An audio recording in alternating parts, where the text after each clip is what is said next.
அனைத்து இந்திய அண்ணா திராவிட முன்னேற்றக் கழகத்தில் எந்த ஒரு கட்சியும் கூட்டணி வைக்கவில்லை என்று புலம்பிக் கொண்டிருக்கக்கூடிய எடப்பாடி பழனிசாமி அவர்களுக்கு மேலும் ஒரு அதிர்ச்சியூட்டும் வகையில் நீதிமன்றம் தற்பொழுது புதிய அறிவிப்பொன்றை வெளியிட்டிருக்கிறது.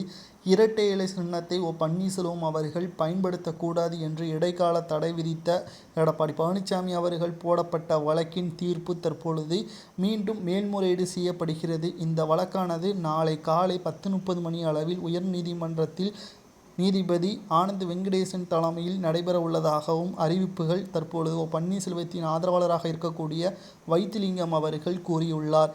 இந்த வழக்கில் நிச்சயம் எங்களுக்கு சாதகமாக வரும். இதில் நாங்கள் அதிமுகவில் இரட்டை இலை சின்னத்தை நாங்கள் கைப்பற்றுவோம். நாடாளுமன்ற தேர்தலில் 40 தொகுதிகளில் எங்களது வேட்பாளர்கள் தான் அறிமுகம் படுத்தப்படுவார்கள். எடப்பாடி பழனிசாமி என்ற துரோகி அதிமுகவில் இருந்து விரட்டியடிக்கப்படுவதற்கான சரியான நேரம் வந்துவிட்டது. இன்னும் 3 மாதங்களே நாடாளுமன்ற தேர்தல் நடைபெறவுள்ள நிலையில் நாளை நடக்க இருக்கும் மேல்முறையீடு வழக்கின் இறுதி தீர்ப்பில் மிக அபார வெற்றி நாங்கள் அடையும் என்று நம்பிக்கை எங்களுக்கு அதிகமாக இருக்கிறது என்றும் தற்பொழுது ஓபிஎஸ் அவர்களின் ஆதரவாளராக இருக்கக்கூடிய வைத்திலிங்கம் அவர்கள் கூறியுள்ளார்.